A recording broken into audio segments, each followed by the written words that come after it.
Everyone. Good afternoon, good evening. I'm not sure when people might be watching this, but for those of us on the West Coast who are tuning in live, it is still a sunny morning here in West Hollywood, California. Once again, my name is Rabbi Ross Levy. I am the assistant rabbi here at Congregation Kol Ami. And it's hard to believe, but we are at the fourth and final week of this 4-week mini class, you might want to call it, The Heart of Many Chambers, where we're setting intentions for the month of Elul, exploring different aspects of the heart, different aspects of sort of when we turn inwards, what we find. And the way I've structured it is different chambers of the heart. Of course, I'm not talking about the biological chambers in terms of the atria and the ventricles. I am not a medical doctor. You should not trust me when it comes to biology. It's been quite a while since I studied that, but rather I thought it would be sort of a useful tool to explore these different emotional, internal, psychological dynamics that many of us are encouraged to discuss and explore over this time of introspection, over this time of cheshbon hanefesh, of an accounting of the soul, thinking about who we are as people, what pain and traumas we carry, where we find strength and resilience, our kindness, our compassion, and trying to seek deep down that source of compassion that resides within us, that source of strength and resilience. And today, in our fourth week, we're going to be talking about slicha, forgiveness. Obviously, a huge theme for this season, in particular for the upcoming holiday of Yom Kippur. Rosh Hashanah is beginning this upcoming Sunday night, as many of you likely know. Hope to see many of you here at Congregation Kol Ami. But wherever you are, wherever you might be tuning in, I hope you have the opportunity to engage in some meaningful practice, meaningful worship over the next 2 weeks or so. The issue of forgiveness is a really big thing, and actually in Jewish tradition, we have multiple words for forgiveness. We do have multiple words for tradition, but that's not what I'm talking about here. We have multiple terms for forgiveness. I chose slicha. It's probably one of the more well-known terms. It's used more often in modern Hebrew, but we have slicha, forgiveness. There's mechila, which is another type of forgiveness that you'll hear oftentimes on Yom Kippur, on Rosh Hashanah, machal lanu, and then kapara, which is like purification. So we'll often hear salach lanu, forgive us, machal lanu, grant us pardon, v'chaper lanu, and purify us, or atone, or bring us atonement. So we're going to dive into maybe what those different things mean. Of course, this is a huge topic, and it's very difficult to get a really deep conversation going in just about 30-45 minutes, but I wanted to give a little bit of a primer on it, to give some perspective on a little bit about how Jewish tradition thinks about forgiveness, some of the complications that it brings up. We're going to look at sort of the modern role of forgiveness and how some modern psychologists may view it. And of course, we're going to focus on the process of forgiveness, the values, the really hard parts about forgiveness, forgiving others, forgiving ourselves. Even we have a lot of text talk about forgiving God for the many terrible things that happen in our world. But before we dive in, I thought I'd start with a nigun, a wordless melody. Those of you who've joined us for Friday night services have probably heard this a few times, but it's a melody specifically for the month of Elul. And I think it's a really nice way to sort of open ourselves up to these hard conversations, to feel the melody resonate within our hearts, and allow that resonance, sort of like an echolocation, to sort of pick out places that we want to dive deeper in and work on. So It's just Lila Lies. Oh, and from here we'll get into the source sheet. I'll tell you where to find that in just one second.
It's the Elul Nigun written by Eitan Katz.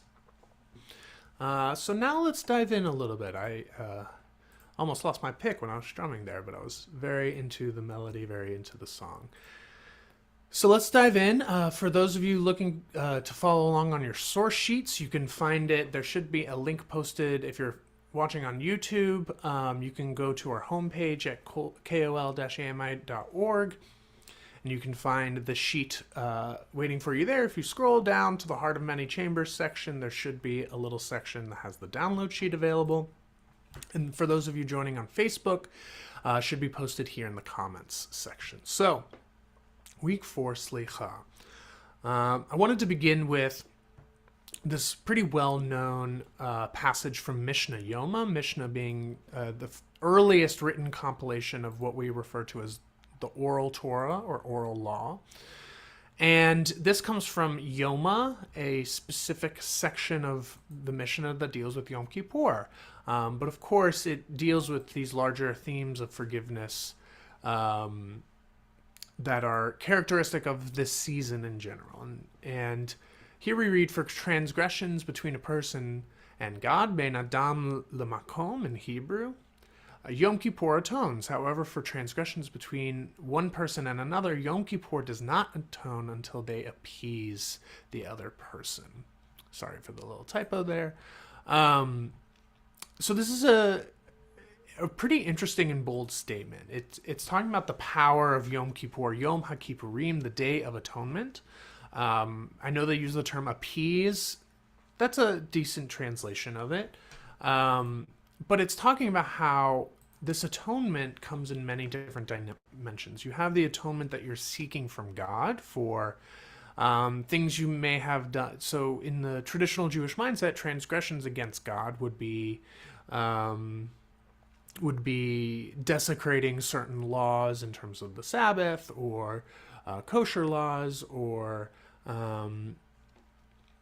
different things that don't necessarily affect other people, but do certain damage to our relationship with God within that traditional mindset. Now, of course, we understand today, and I think this is something that Jewish tradition, even going way, way, way back, would still appreciate, that actually when you do damage, when you transgress or you hurt someone else, that in a certain sense you are damaging your relationship with God, because we see the godliness in one another.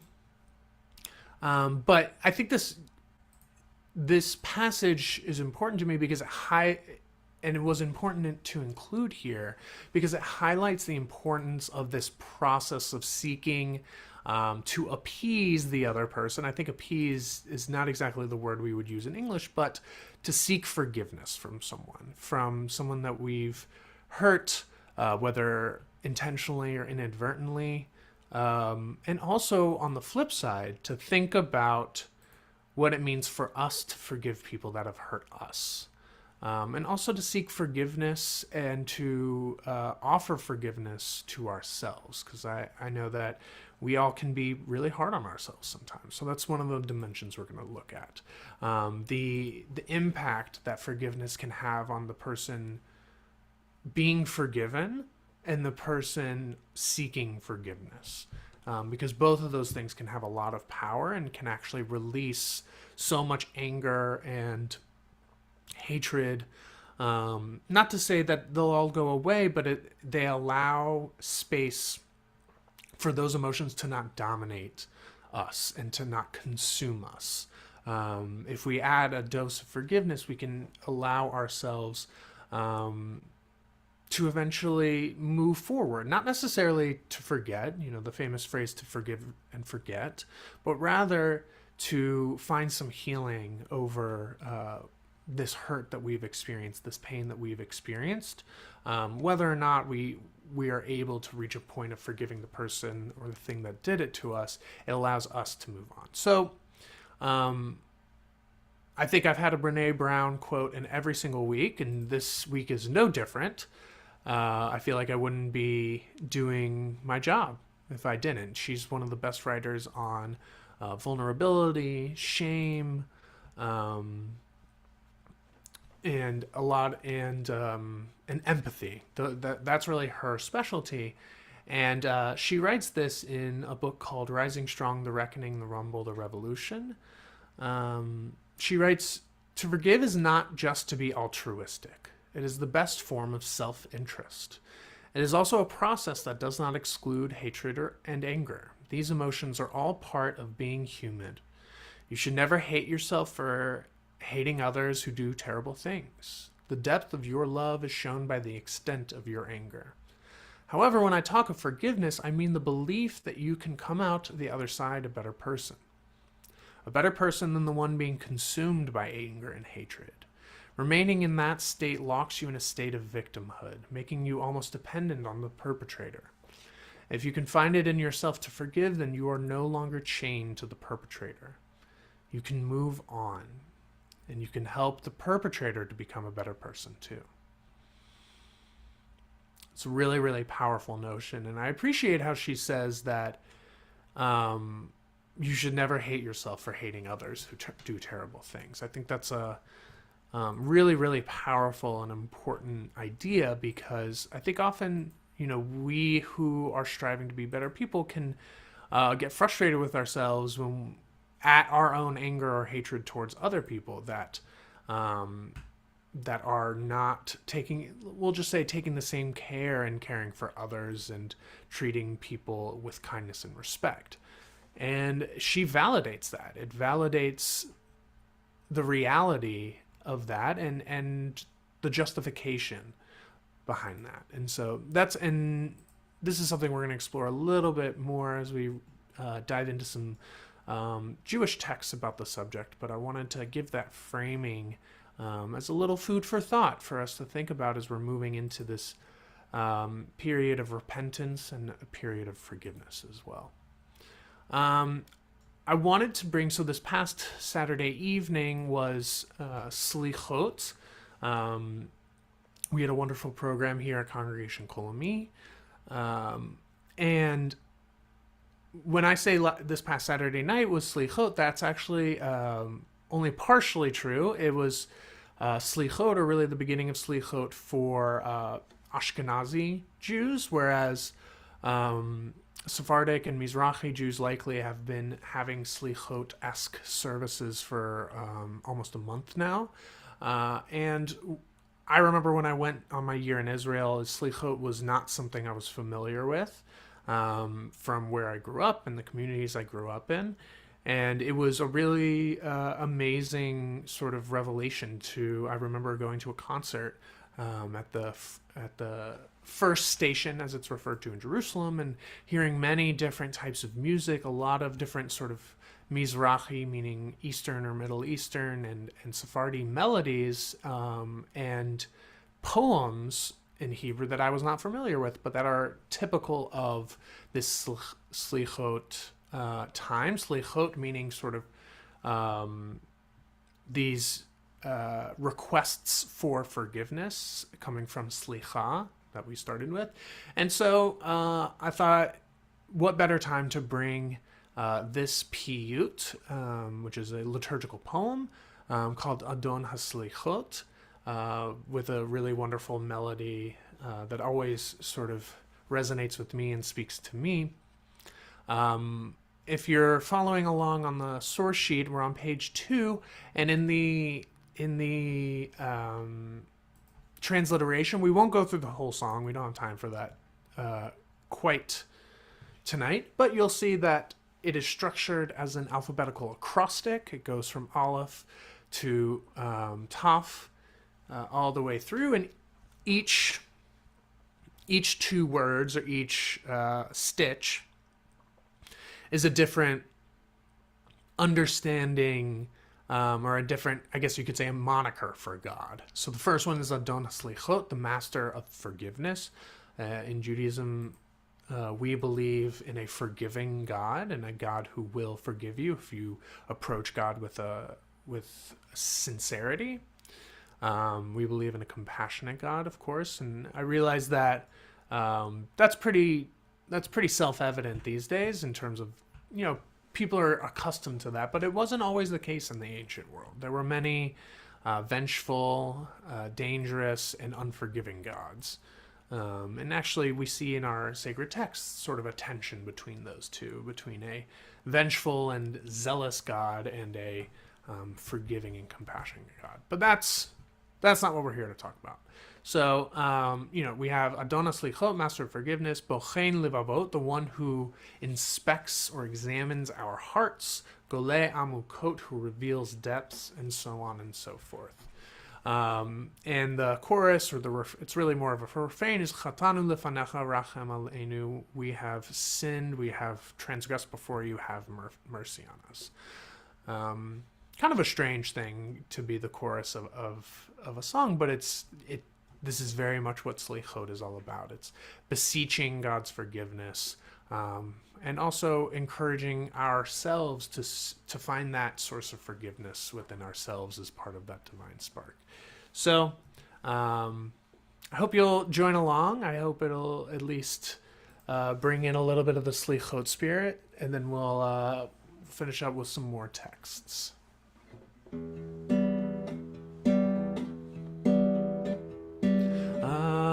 Adon HaSlichot, Bochen Levavot, Golei Amukot, Dovet Tzedakot, Chatanu lefanecha rachem aleinu, Chatanu lefanecha rachem aleinu. Hadu baniflaot, vatik banechamot, zoche berit avot, chokek klayot, Chatanu lefanecha rachem aleinu, Chatanu lefanecha rachem aleinu. Tov umetiv labriot, Yodea kol nistarot, kovesh avonot, lovesh tzedakot, Chatanu lefanecha rachem aleinu, Chatanu lefanecha rachem aleinu.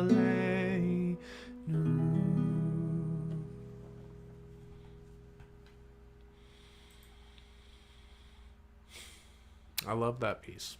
I'm not sure what it is, but it just speaks to me. Hope it does for you as well. So moving on to page 3. We got a good amount of text here, not quite as much time, but we'll make it through it. And again, this is a big, complicated topic, but it's really, really important. Not just during this season, but actually throughout the year. Some of you may know that as part of our daily services, our daily liturgy in Jewish prayer books is actually seeking forgiveness. It's not just on Yom Kippur and Rosh Hashanah that we say Salach Lanu, Machal Lanu. We actually say it, traditionally, Jews say it as part of the weekday services, seeking out forgiveness, seeking out and offering repentance. So I wanted to bring, of course, some classical Jewish texts, and then we have some more contemporary or modern texts. And I love this short passage from Ta'anit. This comes from the Babylonian Talmud. Anytime you see sort of a Hebrew Aramaic word followed by a number with a letter next to it, that's generally Babylonian Talmud. Each page, so this is Daf 20, has an aleph and a bet side, A and B. And that's usually how it's referred to. Just good to know. The sages taught a person should always be soft like a reed, and they should not be stiff like a cedar. And there's a whole long story that comes with this quote and leads to this teaching.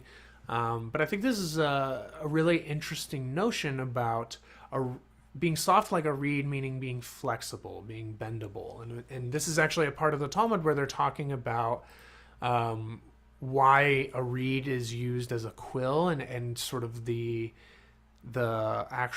great honor given to a reed that it was a quill that you used to write a Torah, a mezuzah, all of the sacred scrolls that we have. And that's kind of where they're going. And there's a story about, I believe it's Rabbi Eliezer, who meets this person and doesn't think much of the person and is a little bit too proud to give them the time of day, for lack of a better term, only to realize that what they were doing was wrong, that they were being too proud. And if we think about the difference between a reed and a cedar, cedars obviously huge, strong, sturdy trees, very majestic, often seen in symbols of royalty. But the reed is much more humble and meek. It's lower to the ground. It's more, you can find it in more places, but it's also more flexible. And I think that's a really powerful teaching for us as we're engaging in this process of forgiveness, of repentance, is that ability to be flexible, to not be so staunch in sticking our heels in the ground, as we might say, but actually allowing the openness, allowing the different chambers of our heart to be able to speak, to sort of bring it back to all of this. Here I have a passage from Mishnah Torah, from Maimonides, from the Laws of Repentance, something we read a lot over the course of the next 2 weeks. And this is a pretty well-known part. It is forbidden for a person to be cruel and refuse to be appeased. Rather, they should be easily pacified but hard to anger. When the person who wronged them asks for forgiveness, they should forgive them with a complete heart and a willing spirit. Even if they aggravated and wronged them severely, they should not seek revenge or bear a grudge. This is the path of the seed of Israel and their upright spirit. So this is a really powerful teaching, that you're not allowed to sort of hold your forgiveness away from someone, but you should have your heart open, and you should not be cruel, and allow the opportunity for that person to obtain your forgiveness, because it's something really important, not only in terms of sort of the larger spectrum of, the book of life and death being written, and you need to be inscribed in the book of life, and all the things that we hear talked about in the synagogue, but it's also an important character trait. which is not being callous or cruel. And when he says a person should be easily pacified and hard to anger, it's actually echoing some of the language we see describing God in Exodus 34, which is where we get a lot of the conversation about the nature of God being forgiving, compassionate, and slow to anger. Here we have from Rabbi David Blumenthal a passage that actually brings in some of the teachings from Tomer Devorah, which is a very famous Musar text, the Palm of Devorah, if you're looking it up in English. And here he illustrates the three terms that I actually mentioned earlier. So those of you who will be joining in services will hear Salach lanu, Machal lanu, Kaper lanu, which is forgive us, pardon us, and grant us atonement. I think that's usually how it's translated in English, but he sort of parses out these three, and I think it's actually a really, really wonderful analysis of it. So he writes, the most basic kind of forgiveness is foregoing the other's indebtedness, which is mechilah. If the offender has done teshuvah, as described above, and is sincere in his or her repentance, the offended person should offer mechilah. That is, the offended person should forego the debt to the offender, relinquish his or her claim against the offender. This is not a reconciliation of the heart or an embracing of the offender. It is simply reaching the conclusion that the offender no longer owes me anything for whatever it was that he or she did. Mechilah is like a pardon granted to a criminal by the modern state. The crime remains, only the debt is forgiven. Now, if we dive a little bit deeper, the second kind of forgiveness is slicha, forgiveness. It is an act of the heart. It is reaching a deeper understanding of the sinner. It is achieving an empathy for the troubledness of the other. Slicha, too, is not a reconciliation or embracing of the offender. It is simply reaching the conclusion that the offender, too, is human, frail, and deserving of sympathy. It is closer to an act of mercy than an act of grace. A woman abused by a man may never reach this level of forgiveness. She is not obliged, nor is it morally necessary for her to do so. I think that's a really powerful notion. So even as we have Maimonides saying that you can't be cruel, you must willingly offer forgiveness, we also have this notion that even if you forgive a debt, that doesn't necessarily mean that you have to forgive someone who has wronged you in a really severe way. And I appreciate this distinction because there are certain things that I think all of us would struggle to actually forgive, despite what it might do for us, despite what it might do for others. We'll see that here in just a second. The third kind of forgiveness, he writes, is atonement or kapara or purification. That's supposed to say tahora. I'm not sure what happened when I pasted it in here. This is a total wiping away of all sinfulness. It is an existential cleansing. Kapara is the ultimate form of forgiveness, but it is only granted by God. No human can atone the sin of another. No human can purify the spiritual pollution of another.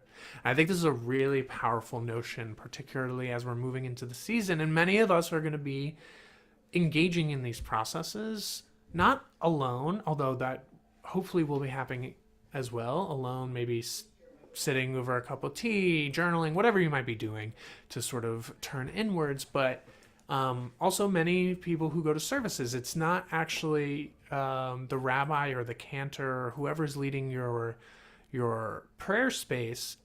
We can't atone for other people. It's only granted by God to those who offer it themselves. And so while we, in terms of those of us in a leadership role when it comes to these types of services, we sort of help facilitate and channel much of this, we could call it like a spiritual energy or spiritual inertia.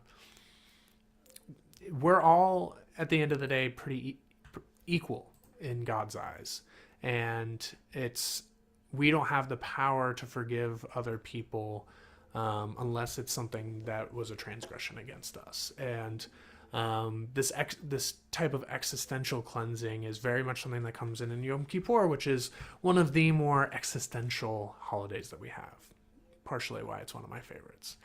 And so I just wanted to bring in this last piece before we have a final song, and it really brings into forgive the phone ringing over here. It really brings to mind the challenge when it comes. It's nice to talk about forgiveness in these sort of flowery terms, and it's nice to read it in terms of Maimonides or in the Mishnah and talking about sort of the ideal nature of forgiveness. But what happens when you encounter something that is so horrifying that, many people can't forgive or won't forgive or refuse to reach a point where they'd even consider forgiveness? And I thought something that for all of us as modern Jews really should be for all of us as modern people, for not just the Holocaust, but all sorts of genocide that we've seen over the past 50, 60 years, this question of forgiveness is really hard. And I wanted to bring two kind of slightly different perspectives. So here we have Elie Wiesel, Alav Hashalom, may rest in peace, who wrote, "I cannot and I don't want to forgive the killers of children. I ask God not to forgive." This is when he was talking about the Nazis. And I think he speaks to so many people's feelings about things like the Holocaust and genocide and these horrible, horrible acts that we as human beings have the ability to enact on one another.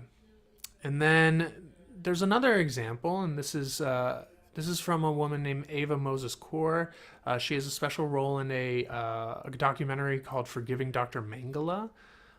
She was a part of these horrific, inhumane experiments done by Dr. Joseph Mengele, a Nazi doctor who was doing genetic studies specifically about twins. And it's a really powerful documentary. You should check it out. Our student rabbi here at Kol Ami, Frankie Salzman, gave a wonderful sermon about this, I think a few weeks ago. So definitely worth checking out. But this is a quote from her. "On January 27, 1995, at the 50th anniversary of the liberation of Auschwitz, I stood by the ruins of the gas chambers with my children while I read my document of forgiveness and signed it. As I did that, I felt a burden of pain was lifted from me. I was no longer in the grip of pain and hate. I was finally free.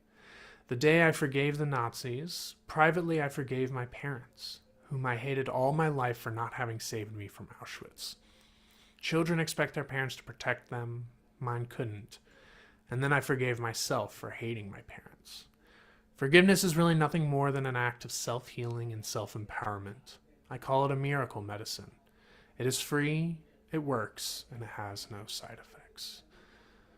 I think this is a really, really powerful thing to think about as we're moving into this period of forgiveness, of repentance, about the power that forgiveness has for ourselves, the power forgiveness has in terms of our relationships with others, and the power it has in terms of healing and renewal and the ability to move into this new year with a sense of restoration, with a sense of renewal, with a sense of purity. And I think that we all have our own work to do in our own ways of forgiving others, forgiving ourselves, forgiving the world in a certain sense, forgiving those we love, and also softening ourselves to be like a reed and allowing, when others seek our forgiveness, not withholding it too strongly. So I wanted to end with an Oseh Shalom, with this prayer for peace, but also shalom comes from the Hebrew root shalem, which means whole or complete. And having reached this fourth and final week, we've reached the fourth and final chamber of the heart. And I'm hoping that these 4 weeks have given sort of a holistic understanding of of kind of like the internal dynamics that we often deal with. This was kind of a new thing, so I hope you enjoyed it. Thank you so much for joining. Those of you joining now, those of you who watched later, really, really appreciate it. I hope there's some comments and discussion on Facebook or on YouTube. But it's been such a joy and a privilege to learn with you, to study with you, and I wish everyone a Shana Tova Metuka, a good and sweet year as we move into the Jewish year of 5,783. So we'll end with Oseh Shalom and then a final blast of the shofar. Oseh Shalom Bimroma, Hu Yaseh Shalom Aleinu, Ve'al Kol Yisrael, Ve'al Kol Yoshvei Tevel, Ve'inu Amen.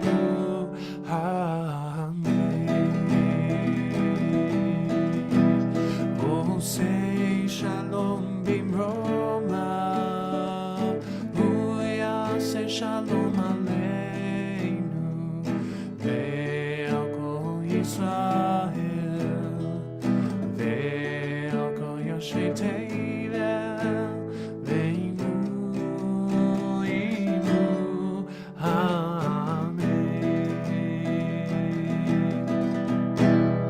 Ya la la la la la la, ya la la la la, ya la la la la la, ya la la la la la, ya la la la la la, ya la la la la, ya la la la la la, ya la la la la la. Oseh Shalom Bimroma, Hu Yaseh Shalom Aleinu, Ve'al Kol Yisrael, Ve'al Kol Yoshvei Tevel, Ve'inu Amen.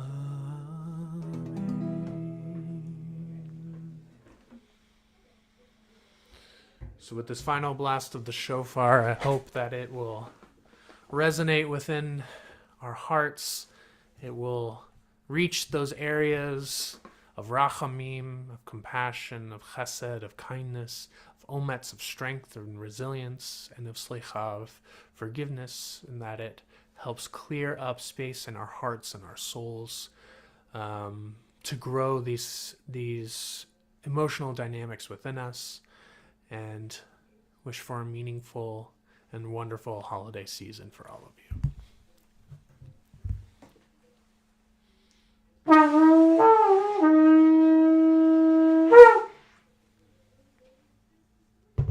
Shana Tova Umetuka.